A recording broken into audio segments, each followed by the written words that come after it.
Hello viewers, আসসালামু আলাইকুম। আমি আপনাদের জন্য শীতের শাহী ভাপা পিঠা নিয়ে আসলাম। আপনারা সবাই দেখবেন এবং বানাবেন। পিঠাটি খেতে যেরকম মজা, দেখতেও সুন্দর। শীতে অনেকের অনেক সময় ভাপা পিঠা ভেঙে যায়, আমি সুন্দর করে বানিয়েছি। আপনারা দেখুন কি কি লাগে শাহী ভাপা পিঠা বানাতে। আমি 2 কাপ আতপ চালের গুঁড়া, 2 কাপ সিদ্ধ চালের গুঁড়া নিয়েছি, 1 চামচ লবণ দিলাম।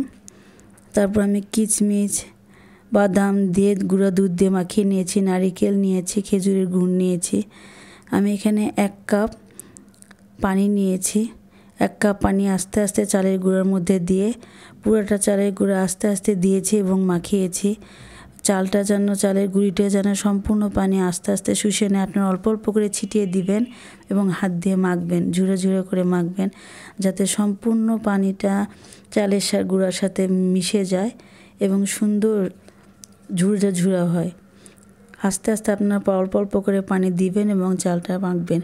দেখুন কেমন হয়েছে, সম্পূর্ণ চালটা একদম পানি ভালো মতো মিশে গিয়েছে। যখন দেখবেন ভালো মতো মিশে গিয়েছে তখন হাত দিয়ে নাড়লেই বুঝতে পারবেন। একটা চাল নিয়ে আমি আস্তে আস্তে চালের গুঁড়োগুলো চেলেছি। আপনারা কেউ বাঁশের চাল নিয়ে নিতে পারেন, আবার কেউ স্টিলের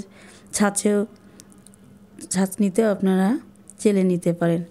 অনেক রকমের চাল নিয়ে আছে, যার যেটা পছন্দ সেটা নিয়ে আপনারা করে নিতে পারেন।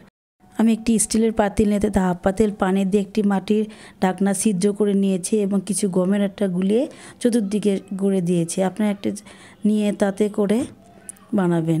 আপনারা যেভাবে পারেন, যারা রেডিমেড পাতিল নেবেন তারা রেডিমেড ভাপা পাতিল আছে সেটাও করতে পারেন। একটি বাটিতে ভাপা পাটির খুঁড়ি পাওয়া যায়, সেটাতে দিয়ে কিছু নারিকেল, আটা, একটু কিশমিশ, বাদাম, গুঁড়ো দুধ মিশিয়ে যা আমি রেখেছি সেগুলো সব সাজিয়ে দিচ্ছি। আপনারা দেখুন এরকম করে আপনারা সবাই সুন্দর করে সাজিয়ে দিয়ে একটি সুতি কাপড় পানিতে ভিজিয়ে নিয়ে সুন্দর করে দেখবেন আগে ভাপ উঠেছে নাকি পাতিলের, দেখে তারপরে ভিজা কাপড়টা দিয়ে বাটিটা সেট করে নিয়ে সুন্দর করে আমি যেভাবে দিচ্ছি আপনারা ওইভাবেই দিবেন। পাতিলের উপর বাটিটা দিয়ে খুব দ্রুত কাপড়টা সরিয়ে একটা টোকা দিয়ে নিয়ে বাটিটা উঠিয়ে নেবেন এবং দ্রুত কাপড়টা দিয়ে ঢেকে দিয়ে উপরে একটি ঢাকনা দিয়ে দিবেন। এতে আপনাদের হাতেও ছ্যাঁকা লাগবে না এবং পিঠাটাও সুন্দর মতো সেট হয়ে বসে যাবে। কিছুক্ষণ ওয়েট করার পর কাপড়টি সরিয়ে দেখবেন যে ভাপাটা ঠিকমতো হয়েছে কি না। দেখে নিয়ে আপনি একটা ছোট বাটি কি একটা মেলামিনের প্লেট, যার কাছে যেটা থাকে সেটা সুন্দর করে লাগিয়ে নিয়ে উঠিয়ে নেবেন। আমি আরেকটা পিঠা সাজাচ্ছি, আপনারা দেখুন।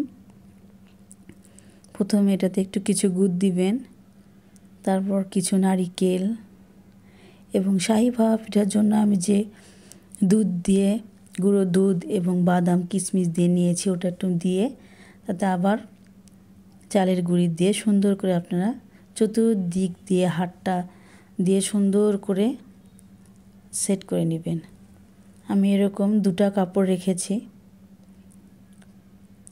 আপনারা যেটা খুশি সেটা দিয়ে একবার একটা দিয়ে আরেকটা পরে দিয়ে নেবেন, কি যেভাবে সেট করতে পারেন। আমি এভাবেই আস্তে আস্তে সবগুলো পিঠা সুন্দর করে বানিয়ে নিই। যেভাবে পিঠা বানালে কখনোই সে পিঠা ভাঙবে না।